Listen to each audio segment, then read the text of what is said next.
Go sis, go sis, go, go sis, go sis, go. Welcome to Go Sis Sisters, where we are making history, at least in the history of the Go Sis podcast. Our first show with guests. And they're not just any guests. These guests are amazing. Like, y'all are in for a treat. I know, So go excited. big or go home. Listen. So without further ado, let's just dive in. But first, I want to brag in this glorified introduction. So Let's go. I've been practicing all the way from London, England. Right. Evangelist and women's ministry leader, host of the hit new podcast, The M&M Show, our dear friends and heroes in the faith. Welcome, Michael and Michele Williamson. Wow. Hercules. Welcome to Go Sis. Welcome to Go Sis, guys. Thank you. Oh Thank my you for gosh. having us. This is honestly an honor. Yeah. Oh, yeah. We're so excited. Loving it. We're so excited. Okay, so the M&M Show is all about relationships. That's right. Godly relationships, love, marriage, the single life, it all. So I want to jump right in, but first, congratulations, celebrating 21 years married. Wow. That's right. Oh, To God be the glory. no, really, because you say your marriage is a miracle marriage. And so what makes it a miracle? Making it to 21 years or the fact that Michael and Michele said yes? Well, that's part of it. But, you know, in England, a lot of people don't believe in miracles. I say I wake up to one every day. Aww. It's my lovely, lovely miracle. Oh. My beautiful lady, Michele Williamson. And God has really blessed us. She's really helped me be a better person in many ways. And she's a great friend. You know, everyone talks about, hey, it's not about, about the marriage itself, but for us, it's the friendship.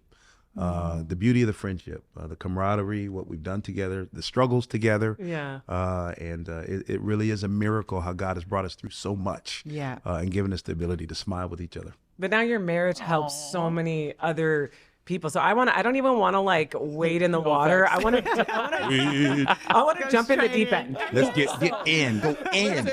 I gave them a ride over here, and I feel like my life has changed. So, I mean, Share the love. You may have noticed that Shan started dating recently. Oh, You may have heard. Yeah. And so, Kingdom News, GNN. so Shan, do you want to ask anything you could possibly oh my You God. kick us off? Because I want to talk about the single life first and just Okay. help our sisters out there who are single and what you're going through in your life. And so Yeah. what better than to start with you? pull up from 3. Amen. The single life is a special place. It is. It's It is. a special place. And, I think we were kind of talking, and, the interesting thing about relationships is that opposites often attract. Yeah. Right? Opposites attract. And we need it that way because it balances us out and it helps us in the ways that we're on our flat sides and all that stuff. But it can also drive you crazy a little bit at times. Yeah. Now. And I'm Totally. dating an amazing, amazing man of God. He is great, but we are very different. And so one of the questions that I have been kind of wrestling with is like, okay, how do I navigate these differences, and one of them in specific is, I always joke, I don't know what I'm feeling until I start crying about something random. Like, I'm not in touch with my feelings in general, right? And my amazing boyfriend is very in touch with his emotions and his feelings, what he thinks, what he feels. And so, we're very different in that way. Yeah. So So how do you navigate the differences and specifically like the emotions and being on separate sides of that kind of balance? Shall I take the differences make the difference? Oh, Nice. Differences start make the with bars difference. already. That does make the difference. Differences do make the difference. And I think I had to learn a lot in our dynamic. I had to learn that there are things about Michele that are different. There are things about me that are different. But I had to learn that we have just two different value systems. Right. And my value system doesn't make me better than her. Her value system doesn't make her better than me, which is usually what we go to. We're like, hey, I'm better than you because I'm a planner. I'm better than you because I'm in touch with my emotions. I had to learn, no, neither one's better. We have two different value systems. And we always joke, I say, we had to let it make us produce fascination, not frustration. Right. That's fascinating. Right. Right. That is fascinating. You feel so much, honey. That's just fascinating. I'm fascinated. Instead of like that look of confusion, like, wait, what? Or like horror and criticism. Yeah. Which is where you want to go. There we go. Yeah. Horror and criticism. That was very well said. That's how I normally feel. That's where I can go. Right. I can go to that. And I think, number one, there. welcome to the club about opposites attract. He's an extrovert. I'm an introvert. His idea of a great night out is like party scene, like top floor hotel. Mine is pizza at home in pajamas. Right. Like complete opposite. Her day of going out is to go downstairs. Let's go downstairs, honey. It's a good time downstairs. You know? Right. Yeah. Right. So he had to be fascinated by that. It's fascinating. And where I think for a long time when you get married to someone that's completely opposite and a value system that is literally to you doesn't work, or you've never had to adjust to that kind of value system, you can get critical and you can be like that's weird. Like if you don't, for me, I'm a planner.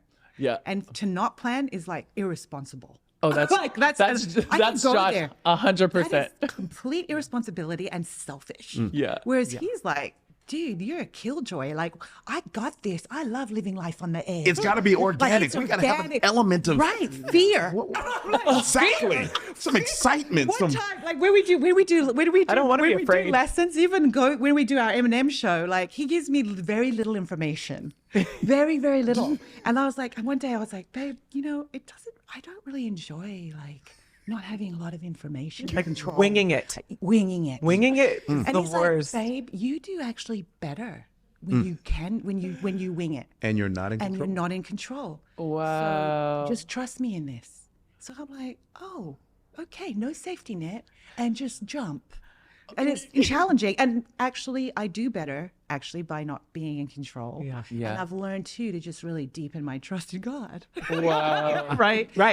Makes me a better Christian. I love the fascination, Oh my the gosh. fascination thing. Bit. Yeah. Yes. I love that I do too. love that. I know you guys counsel so many couples, but for the singles who aren't dating, like single, Right. the most common thing that I hear in my ministry is just complaints about God's timing. Like singleness seems like a punishment, Right. or Death you sentence. know what I mean? Yeah, I didn't want to be extreme, but yeah. Yeah. Here I am over here just wasting away until I get married. Like that's how it can feel sometimes. Yes. Forgotten about. Exactly. Yeah, forgotten Yes. about, not good enough, Don't not have a enough for plan for my God, life. not enough for people, All these things. Yeah. How do you help people in Right. that? I think the first thing, and thank you for that question. That's an amazing question. I'm sitting here going, this is awesome. We met while we were single. First of all, if you're single, you are a whole person. You're a single. You're not Facts. a decimal. You're not a fraction. No. You're not waiting to become whole when you meet him or you meet her. You He doesn't complete me. complete you. You're complete already. She doesn't complete you. You're complete already. So I think that just the thinking that you are awesome, you are valuable, you're amazing as a single.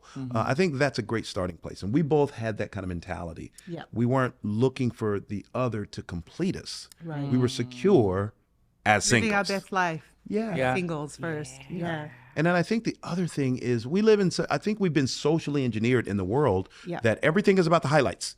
No, you can't watch an entire Netflix series anymore. All you want is the reel. I just want the most exciting point. Give me the most exciting. Okay, let's move on. Yeah. Listen to the most exciting. So there's no value in patience. We want to download the application to a great relationship. We don't want to be patient. Wow. We don't want to spend the time.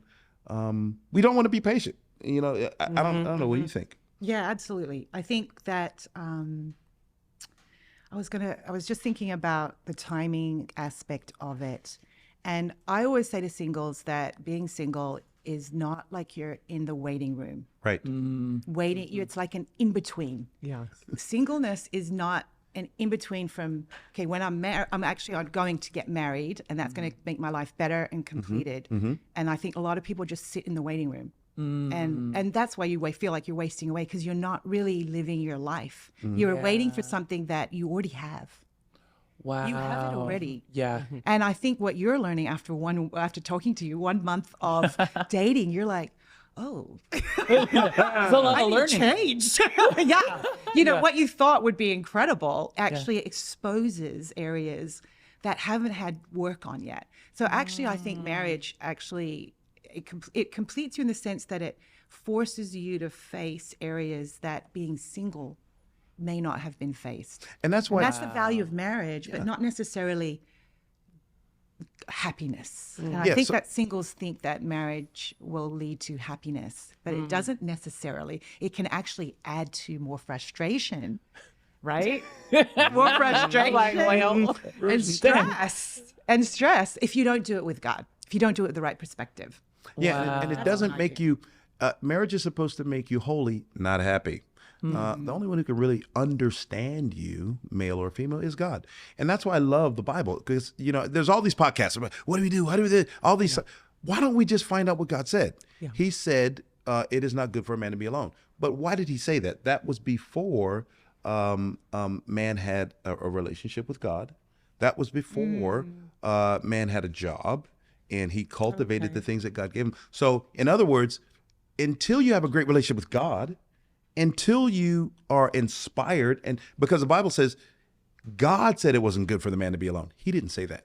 So he was secure being single. He's like, awesome, I got God. He wasn't waiting around. He wasn't where's that woman? And it was God. Okay, you've talked to me enough. Let's get you a woman. I told you to name all the animals, and okay, now you need a woman, right? Yeah. And that's the reason why you look at Genesis, and when he got the woman, the Hebrew says the man said, "Whoa." And he was probably like, whoa, look at what God has given me. So I think if you don't have a great relationship with God, you aren't cultivating what God has given you. You aren't working on being your best person. It probably is good for you to be alone. Right. Wow. I saw you on your Instagram this morning. Were you going to say the same thing? No, I was going to say, I love that. And I love what Michele said about like exposing, it's like, oh, like I didn't have to work on this as much when I was single, but now I have another person, and obviously we're not married, but like I have another person right here showing me the things that I need to work on, like get it together, girl. Like, and I'm like, oh, and he's not saying that, right? But like God is using that other person to expose that. So I think that. Yeah, I love that you said this morning. After my time with God, I went from God to the M&M show. I was like, let's just see what they're talking about. Let's just see. And I saw a post, and you were talking about how, unless you're good with God, you're going to be dysfunctional single in your dating relationship, in your marriage. All your relationships are going to be dysfunctional if your relationship with him isn't on point. Exactly. Yeah. That's so good. The biggest part of it is, we always say horizontal conflict is a vertical issue. That's right. Oh, right. That's so if I'm having conflict horizontally with my partner or even with my sisters and brothers, it's actually a vertical issue. That's right. It's an issue that is, it's a relationship with God issue. Yeah. It's a relationship with God issue. And I think part of that, you talked about magical marriage. And I think the magic is God, ultimately, is having that spiritual relationship. And that keeps us together. It's the glue. It's the glue. Yeah. And I think in the world, divorce is 70% now or something. It's ridiculous. I think it's 75 in California. In California, I was just going to say it's probably higher here. So it doesn't work. Marriage cannot work because without God, or at least his plan. You know what I'm saying? Like he had a plan for marriage, and it's a beautiful thing. But it also takes selflessness. And I think so many people think that marriage is 50-50. It's not. Right, it's 100-100. It's 100-100. 100-100. Yeah, it's 100-100. No, new teaching. That's a new teaching. I'm like, oh, no. And I've heard that before. But what you guys say about like it's not to make you happy, it's to make you holy. Right. But I can think of like as an athlete, I was my happiest when I was fully invested in that journey, in that improvement, in that straining to be better. Yeah, you found joy in the journey. Right. Yes. And so I would guess that marriage would be kind of like that, in that you're not just going to be skipping around all the time with each other, but as long as you find that joy in the journey and getting better with each other towards a goal, then that does make you happy and joyful. 100. Yeah, there's aspects of joy. You absolutely. I mean, The issue is the foundation. Everything, a company, a building, everything, it's all about the foundation. If the foundation is off, it doesn't matter how beautiful the windows are and how glorious the furniture. If the foundation is off, and I think what people do, I can't go to BMW and get frustrated with them not giving me the details on how my Apple's working. Yeah. Hey, BMW, how come the Apple? wrong with my phone? Yeah, exactly. Yeah. God has created marriage, so let's not talk to Him about what's going wrong. Right. And I think this is. Let's talk to everybody else but God, even though He's the one who created marriage. We didn't create marriage, and I think if we don't go into the relationship with each other with the right understanding, expectations. You go through the Bible. Who did God have the longest conversation with? Genesis or John chapter 4 with a woman. Women like to talk. Yes. My favorite dates are when my husband just listens. And he listens. And doesn't say anything. And I just get to talk for like an hour. Yes. And he's like, I wonder how he's feeling. He loves it because then I'm happy. I'm fascinated. He's fascinated. He's fascinated. Anyway, continue. so here's this thing. The guy, the men, and if I can speak for the Go Bros out here and go sis a little bit. Go spin off. I was like, bro, she's not emotional because she wants to talk a lot. She's a woman. Right. She's awesome. God created her like this. She's not emotional and wrong for having all these emotions. And he's not unspiritual Right. and non-loving because he doesn't talk as much. And only God tells you who men and women are. And I think a lot of the battle of the sexes is really we're fighting God on how God has created men and women. And when we can accept how God has created women and how God has created men, we will be fascinated. He doesn't need to talk that much. Fascinated. She needs to talk a lot instead of frustrated with trying to make him be you and you be him. Wow. And having that foundation going into a relationship, even not even a marriage, even just relationships, understanding how men and women are, it reduces the bitterness and the unmet expectations. Because you expect things, but when you go in the right way, you go, okay, this is how women are. Yeah. Yeah. This is not. Yeah, this is how men are. Yeah. We're making our single sisters watching and listening being like, wow, actually, I'm happy I'm single because this relationship thing seems a little challenging. Right. Totally. But still, I do want to tie a bow though for the woman who's watching who is single and a deep desire of her heart is to have that companionship and is having a hard time being content with just God and waiting on God's timing and thinks, what's wrong with me and why do I have to wait? But homegirl over there doesn't. And where can this sister find comfort? That's a good question. I actually asked Chantelle what helped her because it's been 10 years since Beautiful. She has been a single woman for 10 years and has actually accomplished a ton for God. Thank you. A ton. Writing a second book, podcast with Sis, her own podcast, gone on mission teams. And a beautiful gleam in her eye. Yeah. And I think she said there was two decisions. And I think it's the same. It's just really understanding that, do I want my plan or God's plan? That's it. Right? Am I willing to wait it out? And I feel like Chantelle was willing to wait it out. And I think you're a poster child for a decade of singleness. Like you desired marriage. Yeah. You desire family. Yeah. Yeah. Yeah, I did want a relationship. And I think, Kristin, you said looking at homegirl over there, like, why does she get a boyfriend? Right. Why does she get to do this? Right. Whatever. Right. And one of the things that I realize is it's more about context with God. Right. So I think we're a great example. Kristin started dating and got married very young in the faith. Yes. Right. She was, a year years, old. 1 year. Yeah. I was 5 months old. 5 months old. When we started. So I became a Christian when I was 29. I met Josiah. I know it was a brutal 5 months though.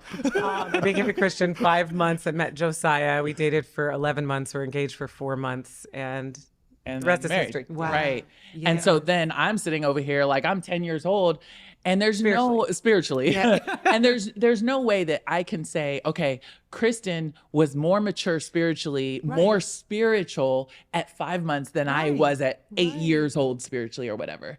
But the thing is, God decided that for Kristin's race with him, Kristin's Right, walk, right, he had right. certain things that he was going to teach her in the context of marriage. Go, sis. And then for Exactly.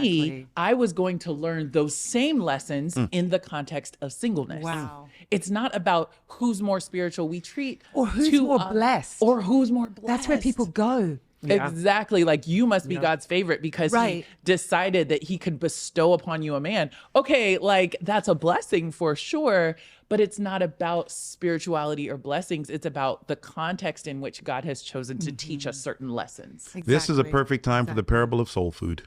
Oh, What is the parable of The soul? parable of soul food. it. Soul food. Where do we Why is Where do soul we find that? What scripture is that? Exactly. That's in the black man's Bible. well. I don't think. Yeah, exactly. I don't think Noah was a black man because he wouldn't have been able to get those 2 chickens on that boat right there No. without them being fried and dipped in some sauce and everything. Oh, my God. And Adam had to give up one of his ribs, so he couldn't have been a black man either. But the parable, the parable is soul food. So why is soul food so good? Why? Because it's on the slow cooker for so long, and it's there, and you smell the aroma. You know it's cooking. The stomach is burnt. You want to eat, but and when you taste it, it's so much better. So good. Because it's been on the slow cooker. Well, You know, some relationships just taste better because they've allowed the slow cooking, God to put them on the slow cooker to bring out all those beautiful juices and flavors and all those things. And when Tenderized. we rob God of the opportunity to make us awesome on the slow cooker. It's great to have a quick meal, fast food, fast food. But I think I would encourage brothers, sisters, hey, maybe you're on the slow cooker. You need the parable of the soul food, right? Yeah. God's got you on the slow cooker. You're going to taste great. You're going to taste great. Just trust his timing. Yeah. And don't condemn yourself and don't exalt anyone else. You are awesome. oh, that's so good. And trusting that God knows, like in dating now, knows best. I'm looking back like, oh, I needed to be on the slow cooker. Right. I needed it. No, I know. Right, She right. did need it. Absolutely. Sister says you God's needed it. plan, I trust God's plan is correct. That's return. Right. Yeah. Okay, so download the black man's translation of the soul food. BMT. There be me there. BMT. Right. Go sis, go. Go sis. Go sis, go. Say that.